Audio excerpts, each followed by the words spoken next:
Bienvenue à tous sur notre chaîne YouTube. Aujourd'hui, nous allons explorer un sujet qui va certainement vous intriguer, le clan où un homme peut prêter sa femme à un ami. Nous allons plonger dans les pratiques sexuelles de la tribu Toda, une communauté fascinante aux coutumes uniques. Dans cette vidéo, nous découvrirons les raisons socioculturelles derrière cette pratique, ainsi que les impacts qu'elle peut avoir sur les relations et la dynamique au sein de la tribu. Restez jusqu'à la fin pour en apprendre davantage sur cette tradition étonnante. Et n'oubliez pas de vous abonner à notre chaîne, de liker cette vidéo et de laisser vos commentaires. Alors, allons-y. Le clan où un homme peut prêter sa femme à un ami, cela peut sembler étrange pour certains, voire même choquant. Mais pour la tribu Toda, une ancienne communauté pastorale vivant dans les montagnes Nilgiri de l'Inde du Sud, c'est une pratique qui fait partie intégrante de leur culture et de leurs pratiques sexuelles. Les Toda sont connus pour leur système matrimonial unique, où la polyandrie est courante. Cela signifie que les femmes peuvent avoir plusieurs maris en même temps. Mais ce qui est encore plus surprenant, c'est que les maris peuvent prêter leur femme à un ami si celui-ci en exprime le désir.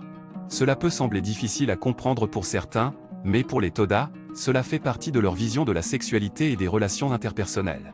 Selon la tradition Toda, la femme est considérée comme la propriété commune du clan, et non seulement comme la propriété exclusive d'un seul homme.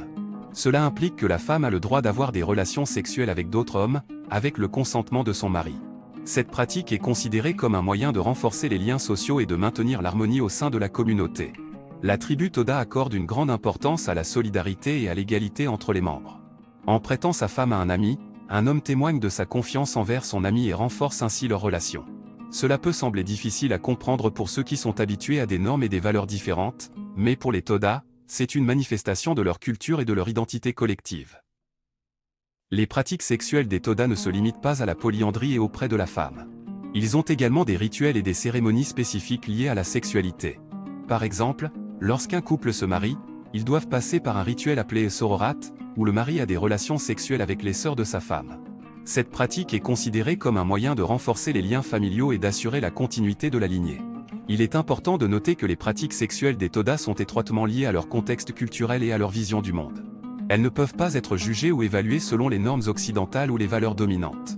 Ce qui peut sembler étrange ou inacceptable pour certains, peut être parfaitement normal et naturel pour d'autres cultures.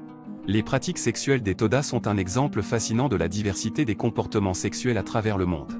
Elles nous rappellent que les normes et les valeurs en matière de sexualité varient considérablement d'une culture à l'autre, et qu'il est important d'adopter une approche ouverte et respectueuse lorsque nous explorons et étudions les pratiques sexuelles des autres. En conclusion, le prêt de la femme à un ami dans le clan Toda est une pratique qui peut sembler étrange ou choquante pour certains, mais qui est considérée comme normale et naturelle au sein de leur culture. Elle témoigne de leur vision unique de la sexualité et des relations interpersonnelles. Les pratiques sexuelles des Toda nous rappellent que la diversité culturelle est une richesse qui mérite d'être explorée et respectée.